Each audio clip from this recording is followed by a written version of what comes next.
Eu convido a igreja nesse momento a se colocar de pé, convidar o irmão Paulo Cunha, que é o escalado para nos trazer uma mensagem da palavra de Deus nessa noite. Ele vai estar passando e entregando a palavra de Deus à igreja nessa noite. Aleluia. Saúde os irmãos com a paz do Senhor Jesus. Amém. Saúdo também os internautas que estão nos assistindo através dessa live, você que está na sua casa. Nós queremos dizer para ti que o Senhor se importa com você. Ele quer falar com você nesta noite. Para isso nós te convidamos para ficar conectado com nós, porque nós temos uma palavra de Deus para a tua vida, aí na tua casa, aí no teu lar, onde você está, Deus estará falando com você. Então nós te convidamos, amigo internauta que está nos ouvindo, nos assistindo através dessa programação, através dessa página. Deus tem uma bênção especial para você nesta noite. Os irmãos que estão aqui presentes, eu convido para abrir as suas Bíblias no quarto Evangelho. Evangelho de João, capítulo de número 3. Evangelho de João, nós temos 4 evangelhos: Mateus, Marcos, Lucas e João. Evangelho de João, capítulo de número 3, e o versículo 16, somente o versículo 16. É bem conhecido esse versículo, irmãos, mas muito pouco falado, pregado. Pouco se fala, pouco se prega sobre João 3,16. E nesta noite eu quero trazer uma mensagem com base nesse texto, João 3,16. Vamos abrir, todos acharam? Porque Deus amou o mundo de tal maneira que deu o seu Filho unigênito, para que todo aquele que nele crê não pereça, mas tenha a vida eterna. Amém. Nós pode tomar assento. Eu gostaria que o pessoal da recepção conseguisse um copo com água. Alguém pudesse me trazer aqui na frente um copo com água, eu ficaria agradecido. Irmãos, esse texto a qual nós fizemos menção, João 3,16, é um texto muito conhecido. Eu tenho certeza que uma grande parte dos irmãos aqui presentes conhece esse versículo de cor e salteado. Esse versículo aqui que nós fizemos leitura expressa o grande amor de Deus em prol da raça humana. Quando Deus formou o homem, Deus formou o homem com todo o seu amor. Deus formou o homem para que o homem viesse a ter uma intimidade com Deus. A Bíblia nos diz que no 6º dia, após Deus ter acabado de criar a natureza animada e inanimada, houve ali uma reunião da Santíssima Trindade, o Pai, o Filho e o Espírito Santo. No capítulo 1 de Gênesis, versículo de número 26, a Bíblia nos diz que Deus, Ele reúne-se, o Pai, o Filho e o Espírito Santo. Aí então há uma reunião com a Santíssima Trindade, e Ele diz: façamos o homem a nossa imagem conforme a nossa semelhança. No capítulo de número 2 de Gênesis, versículo de número 7, a Bíblia nos diz que Deus formou o homem do pó da terra, e Deus então soprou em suas narinas o fôlego de vida, e o homem foi feito alma vivente. Nós prestamos atenção na criação, nós vamos ver, irmãos, que quando Deus cria os animais, quando Deus cria as aves do céu, os peixes do mar, quando Deus cria a natureza, Deus cria pelo poder da sua palavra. Mas quando Deus vai criar o homem, Deus, Ele desce à terra, e Deus coloca a sua mão no barro, e Deus então Ele forma o homem, a sua imagem, a sua semelhança. Quando Deus criou o homem foi dotado de corpo, de alma e de espírito. Nós chamamos de tricotomia. O nosso corpo físico, ele tem 5 faculdades, que é a visão, o olfato, o tato, o paladar e a audição. São as faculdades do corpo físico. Como um animal irracional, ele tem um corpo físico, logo ele tem também estas 5 faculdades, um pouco mais aprimorada do que a nossa. O animal, ele tem também uma alma, e a alma do animal, irmãos, ela é diferente da alma do homem. A alma do homem, ela subsiste após a morte. A alma do animal, ela é perecível. A nossa alma, ela tem 3 faculdades, que é o sentimento, entendimento e vontade. Essas 3 faculdades, ela vem da alma.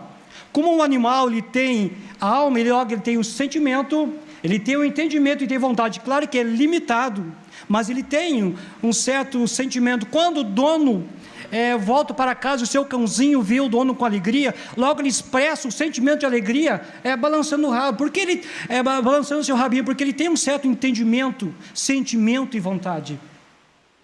Mas quando Deus cria o homem diferenciado. Deus dota o homem de espírito.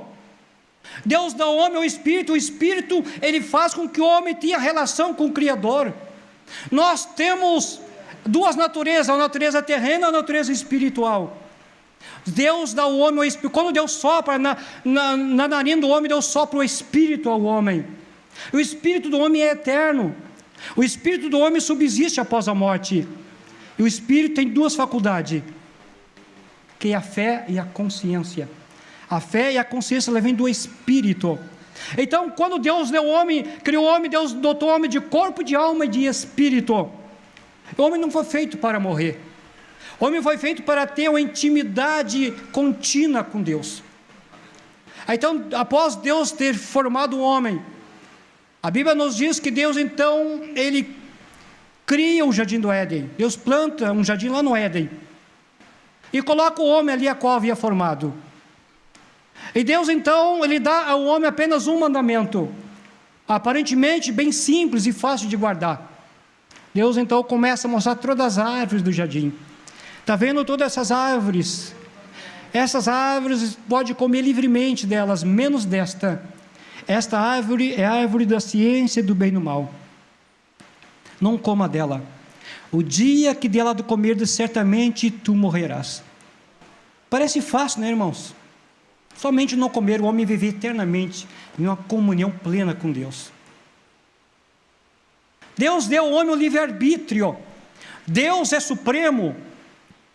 E na sua supremacia, irmãos, Deus nos dotou com livre-arbítrio, ou seja, liberdade de escolha. E Deus deu ao homem, então, a liberdade de escolha. Era simplesmente eles não comer daquele fruto, daquela árvore. Mas, irmãos, conhecem muito bem a história. Nós entramos dentro do capítulo 3 de Gênesis, nós vamos ver a queda do homem, onde houve uma tentação externa, onde o homem foi tentado a desobedecer a Deus.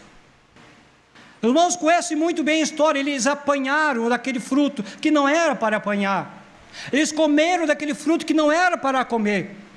E quando eles comeram daquele fruto, a Bíblia nos diz, lá em Romanos capítulo 5, versículo de número 12, que pela desobediência de um só homem, entrou o pecado no mundo, e juntamente com o pecado entrou a morte, e ela passou a todos os homens. Agora o homem, após a queda, ele passa a ser agora pecador. Nós herdamos uma natureza de nossos pais, chamada natureza pecaminosa. Nós não somos pecadores porque pecamos. Nós pecamos porque somos pecadores. Nós herdamos esta natureza pecaminosa. E o pecado, irmãos, ele nos afasta de Deus. Nós olhamos para o livro do profeta Isaías, no capítulo 59, versículo 2. Isaías, ele escreve dizendo, vossos pecados, vossas iniquidades, vos afasta de Deus. O pecado, ele coloca o muro da separação, o muro da divisão. O pecado nos torna inimigo de Deus. O pecado, ele faz com que nós nos rebelamos contra o Criador. Apesar de nós sermos pecadores, irmãos, Deus não deixou de nos amar. Quando o pecado entrou no mundo, todos os dias ao pôr do sol, o Pai, ele descia, o Pai eterno descia até o jardim do Éden, e lá na viração do dia, o pôr do sol, Deus tinha um diálogo, todos os dias Deus vinha dialogar, conversar, Deus tinha uma intimidade íntima com nossos pais. Mas um certo dia, irmãos, Deus vem à terra, não encontra os nossos pais no lugar de costume. A Bíblia nos diz que eles, quando eles pecaram, eles perceberam que eles estavam nus, eles fizeram roupas para si, roupas feitas de folha de figueira. Eu faço uma pergunta para os irmãos. Irmãos, quanto tempo os irmãos acham que dura uma roupa feita de folha de figueira? Duração curta ou duração longa? Duração curta, claro. Uma roupa feita de folha de figueira tem uma duração curta. Quando nós tentamos resolver os nossos problemas sem a ajuda de Deus, a solução que nós vamos encontrar é uma solução curta, como aquelas folhas de figueira. Eles tentaram resolver o problema sem a ajuda de Deus, mas Deus viu que eles não podiam resolver os problemas com as suas próprias mãos. O próprio Deus desce à terra, e Deus, irmãos, o primeiro missionário, o Deus, ele se torna um missionário e vem em busca do homem perdido, em busca do homem pecador, e Deus viu que o homem tinha perdido a sua comunhão com Deus, e Deus veio atrás do homem perdido, e Deus pergunta: Adão, onde tu estás? Adão estava escondido de Deus. O homem, quando ele peca, a primeira coisa é se afastar de Deus, se esconder de Deus. E Deus então chama o homem. E quando Deus chama o homem, Deus faz uma promessa para o homem. Lá em Gênesis capítulo 3, versículo 15. Deus faz uma promessa dizendo que levantaria da semente da mulher. Alguém viria, que esse alguém, ele viria para restaurar o homem, colocar o homem novamente na comunhão com Deus. Deus disse para Adão: e por inimizade, Deus disse para Satanás: e por inimizade entre ti e a mulher, e entre a tua semente e a semente da mulher, tu lhe ferirás no calcanhar, mas ele te pisará na cabeça. Deus estava prometendo que ele colocaria o homem novamente na comunhão com Deus. A Bíblia Sagrada nos diz, em Romanos 3 e 23, todos pecaram e todos estão destituídos da glória de Deus. Romanos 6, 23, o salário do pecado é a morte.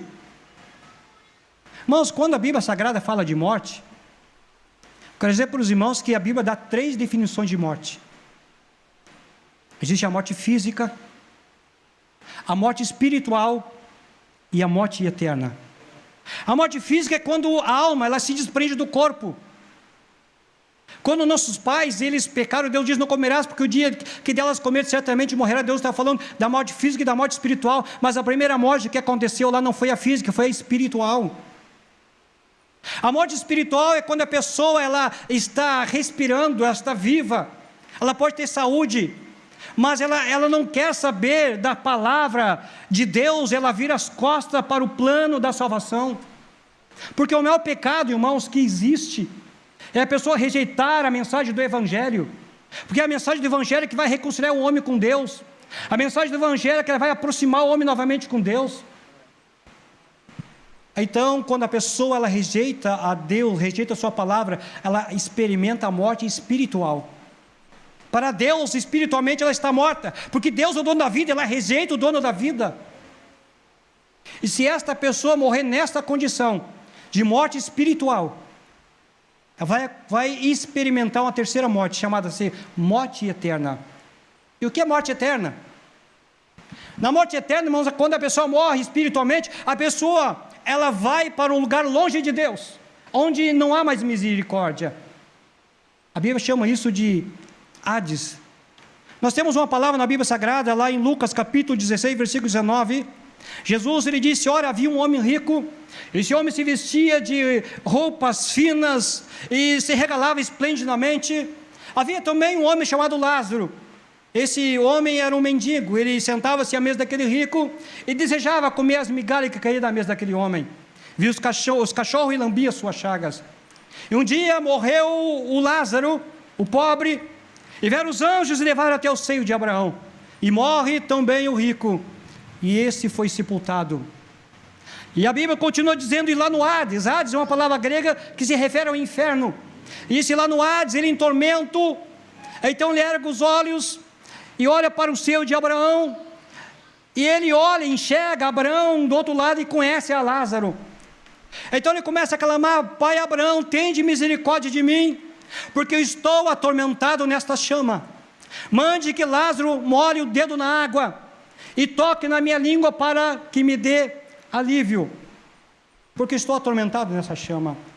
Vamos perceber, irmãos, que nessa passagem, após a morte, a alma da pessoa subsiste à morte. Após a morte existem dois lugares para onde a pessoa vai. Jesus, ele disse no Sermão da Montanha, entrai pela porta estreita, porque largo e espaçoso é o caminho que leva à condenação, e são poucas pessoas que encontram, mas apertada é a porta, estreito é o caminho que leva à salvação, e são poucos que entram por ela. Após a morte, irmãos, e aqui nesta vida que nós escolhemos aonde nós queremos passar a eternidade. A misericórdia de Deus está à nossa disposição nesta vida terrena. É nesta vida terrena que nós decidimos aonde nós queremos passar a eternidade. Por mais que eu viva, eu posso viver 120 anos. Esta vida terrena aqui, irmãos, ela é comparada a um piscar de olho com a eternidade, a qual Deus tem preparado para nós.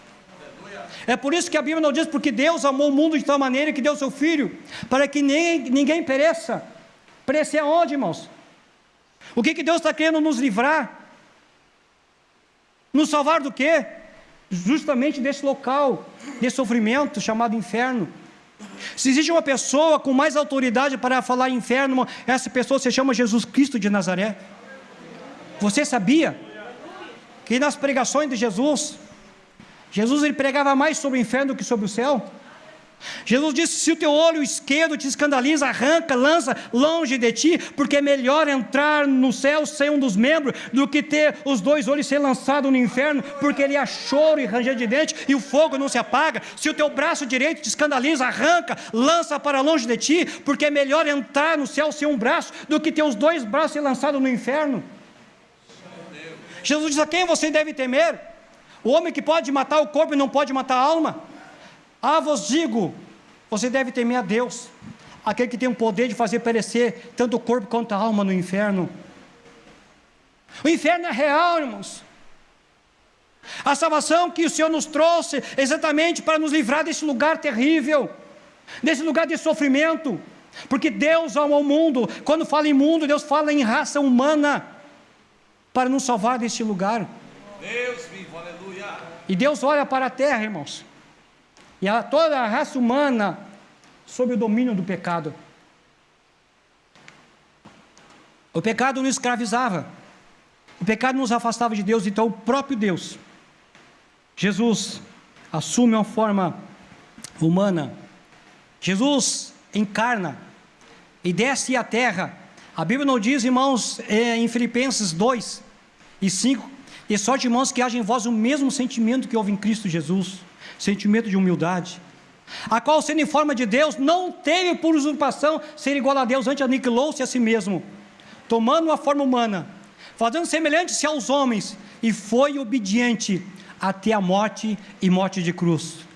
Pelo que Deus exaltou o seu nome, Ele deu um nome que é sobre todo nome, para que no nome de Jesus se dobre todo o joelho que está no céu, na terra e embaixo da terra. Quando Jesus veio à terra, Jesus veio com a missão. Ele veio para morrer. Essa era a missão de Jesus. Ele sempre soube da sua missão.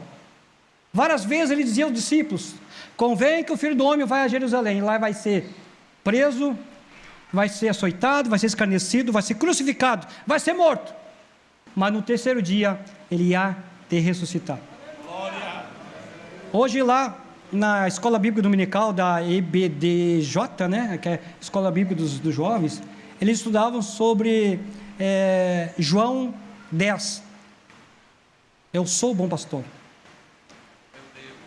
Essa era a lição dos jovens. Eu sou o bom pastor, e o bom pastor, ele dá a vida pelas suas ovelhas. Então Jesus veio dar vida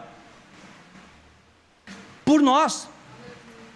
No capítulo 10 de João, versículo 17, Jesus diz assim: a minha vida ninguém tira de mim.